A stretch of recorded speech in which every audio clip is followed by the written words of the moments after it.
குழந்தைங்களே, போன வீடியோவில் தாடகை வதத்தை பத்தி சொல்லியிருந்தோம். தாடகைய கொன்றதற்கு அப்புறம் ராமன், லக்ஷ்மணன், விஸ்வாமித்திரர் இவங்க எல்லாரும் அவருடைய ஆசிரமத்துக்கு போறாங்க. அங்க போற வழியில ராமன் ஒரு அழகான மலையையும் ஒரு ரம்யமான ஒரு காட்டையும் பார்க்கிறார். காடு எப்படி ரம்யமா இருக்குன்னு கேக்குறீங்களா? காட்டுக்குன்னே ஒரு தனி அழகு இருக்கு. அதை பார்த்து ரசிச்சுக்கிட்டே போய் இது எந்த இடம்னு கேட்கும் பொழுது விஸ்வாமித்திரர் சொல்றார், இதுதான் சித்தாசிரமம். இங்குதான் உலக மக்களுக்கு தவ வழியை சொல்லி கொடுக்கறதுக்கு ஆதிநாராயணன் தவம் இருந்த இடம். இதை தவிர ஆதிநாராயணர் இங்கே, ஆதிநாராயணருக்கு யாரு? விஷ்ணு. விஷ்ணு இங்கே வாமனனாக அவதரித்த இடம். இது பிரகலாதனுடைய மகன் வீரசேனன், வீரசேனனுடைய மகன் மகாபலி. இந்த மகாபலி நிறைய தவங்கள் பண்ணி நிறைய வரங்கள் வாங்கி தன்னை யாராலும் அழிக்க முடியாத அளவுக்கு வலிமையை வைத்திருந்தார். அதனால எல்லாரும் கதி கலங்கி போனாங்க. தேவர்கள் எல்லாம் கூட அவனுடைய ஆதிக்கத்தினாலேயும் அட்டகாசத்தினாலேயும் பயந்துகிட்டு இருந்தாங்க. அப்போ இந்திரனை பெற்ற கஷ்யபரும் அவருடைய மனைவி அதிதியும் மகாவிஷ்ணுட்ட கேட்கிறாங்க, மகாபலி ரொம்ப ஆதிக்கம் பண்றார், ரொம்ப அட்டகாசம் பண்றாரு, எப்படி அதை தடுத்து நிறுத்துறதுனே தெரியல, நீங்க தான் அதுக்கு ஒரு வழி பண்ணணும்னு சொல்லி கேட்கும் பொழுது மகாவிஷ்ணு சொல்வார், நானே உங்களுக்கு மகனாக அவதரிப்பேன் அப்படின்னு சொல்றார். சொன்னபடியே அவர் அங்கே வாமனனாக அங்கே அவதரிக்கிறார். அவதரித்து மகாபலி ஒரு யாகம் பண்றார். அந்த யாகத்துக்கு இந்த வாமனன், குள்ளமான உருவம் கொண்ட வாமனன் ஒரு பிராமணனாக போய் யாச்சகம் கேட்கிறார். அப்போ என்ன சுக்கராச்சாரியார் சொல்றார், வந்திருக்கிறவர் நிஜமான பிராமணன் இல்லை, அவர் என்ன கேட்டாலும் நீ கொடுக்காதே சொல்றார். வந்திருக்கிறவர் மகாவிஷ்ணுவாக இருக்க வாய்ப்பு இருக்கு அப்படின்னு சுக்கராச்சாரியார் அவனுடைய குரு சொல்றார். அப்போ மகாவிஷ்ணுவே என்ன தேடி யாஜகம் பண்றாருன்னா அதுக்கு மேல எனக்கு என்ன பெருமை வேணும், அவர் என்ன கேட்டாலும் நான் கொடுக்கறேன்னு சொல்லி அவரை கூப்பிடுறார். அவருக்கு நல்ல உபச்சாரம் எல்லாம் பண்றார். பண்ணி உங்களுக்கு என்ன வேணும்னு கேட்கிறார். அப்போ சொல்றார், எனக்கு என்னுடைய காலால 3 அடி நிலம் வேண்டும் அப்படிங்கிற. இவரோ வாமனன் குள்ளமா இருக்கிறார், இவருக்கோ கால் இத்திரும் இருக்கு, 3 அடி தானே கேட்கிறார். தாராளமா தரேன்னு சொல்லி வாக்கு கொடுக்கிறார். அப்போ திடீர்னு இந்த வாமனனுடைய உருவம் பெருசா இருக்கு. ஒரு கால் அடியால ஆகாய விண்ணையெல்லாம் மண் அளந்து விடுறார் முதல்ல. அதுக்கடுத்தது விண்ணை அளக்கிறார் 2வது அடி. 3வது அடி எங்க வைக்க உடனே மகாபலிக்கு புரியுது, தன்னுடைய தலையை காட்டுகிறார்.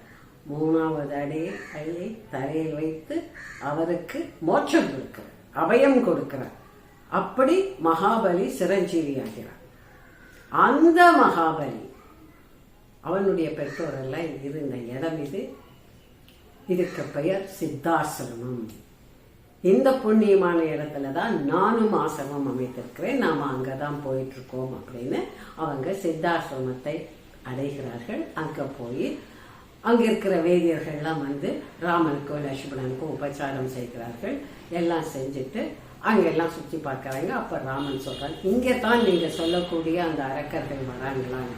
ஆமாம், இனிமே நீங்க உங்களுடைய யாகத்துக்கான ஏற்பாடை எல்லாம் செய்யலாம் அப்படின்னு.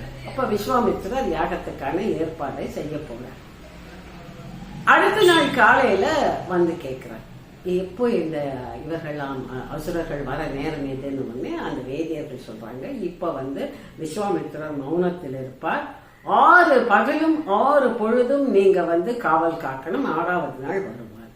6 பகலும் 6 இரவும் அவங்க தூங்காம காப்பாத்துறாங்க. அப்புறம் 6வது நாள் காலையில சொல்றார், எப்ப வருவாங்க, இனிமே இவங்க வர நேரம் நம்ம ஜாகிரதையா இருக்கணும் அப்படின்னு சொல்லிட்டு இருக்கும் பொழுதே அவங்க யாகம் பண்ண ஆரம்பிச்சிருப்பாங்க. யாக நெருப்பு கொழுந்து விட்டு திடீர்னு அக்னி தேவனுக்கு இந்த அரக்கர்கள் வரது தெரிகிறது. அப்படி பார்த்தா வானத்துல பார்த்தா மாரீச்சரும் சுபாகவும் அப்படியே வானத்துல மாமிசத்தையும் ரத்தத்தையும் ரெடி ஆணியோ மார்க்ஸ்ல இருக்காங்க, ரெடியா கொட்டுறதுக்கு வானம் முழுக்க அரக்கர்கள். அங்க பார்த்தா ஒரே கருப்பா இருக்கு, வானமே கருப்பா இருக்கு, வெள்ளையே தெரியவே இல்லை, ஸ்கையே தெரியல, அப்படி அரக்கர்கள் கூட்டம் அங்க இருந்து பார்த்ததுக்கு அவங்க யாகத்தை கெடுக்கிறதுக்கு தயாரா இருக்காங்க. அப்போ ராமர் மானவாஸ்திரத்தை எடுத்து லக்ஷ்மணா பாருன்னு சொல்லி மானவாஸ்திரத்தை போடுறார். போட்ட உடனே நேரா அந்த மானவாஸ்திரம் மாரீச்சனை அதை அவனை அட்டாக் பண்ணி ரொம்ப தூரத்துல கொண்டு போய் கடற்கரை கிட்ட கொண்டு போய் அவனை கொல்லாம வீழ்த்தி விட்டுருவான். ரெண்டாவது சுபாகு மேல அக்னியாஸ்திரத்தை போடுறான். அது சுபாகுவை கொன்று அவன் கீழே விழுந்து வருவான்.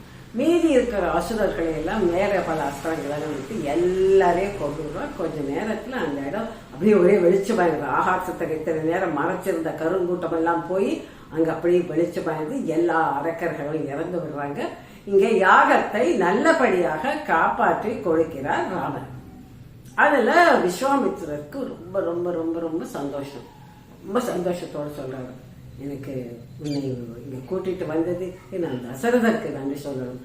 அவருக்கு உன்னை பெரிய மனம் இல்லைனாலும் எப்படியோ நான் கேட்டுன்றதுக்காக எனக்கு கொடுத்தார். நீ இப்படி எங்களை காப்பாத்திட்ட, ரொம்ப சந்தோஷமா இருக்கு அப்படின்னு அவங்களுக்கு 2 பேருக்கும் வாழ்த்துறார். அப்புறம் அவங்க 2 பேரும் அன்னைக்கு ராத்திரி அங்கேயே இருக்கிறாங்க. அடுத்த நாள் காலையில விஸ்வாமித்திரருக்கு தெரியும் இது யாருன்னு, இருந்தாலும் அதை வெளியெல்லாம் காட்டிக்கிறது இல்லை. அதுக்கப்புறம் ராமர் கேட்கிறார், நாம இனி என்ன பண்ண போறோம், எங்க போறோம் அப்படின்னு. அப்போ அந்த வேதியர்கள்லாம் இருக்கா இல்லையா, மீதி இருக்கிற முனிவர்கள்லாம் அவங்க சொல்றாங்க, நாங்க ஜனக மகாராஜா ஒரு யாகம் பண்றார், அந்த யாகத்துக்கு நாங்க போறோம் அப்படின்னு சொல்றாங்க. அப்போ அவங்க சொல்றாங்க, நீங்களும் சக்கரவர்த்தி குமாரர்களும் அந்த யாகத்துக்கு வந்தா நல்லா இருக்கும், அதனால நீங்களும் எங்களோட வரணும்னு சொல்றாங்க.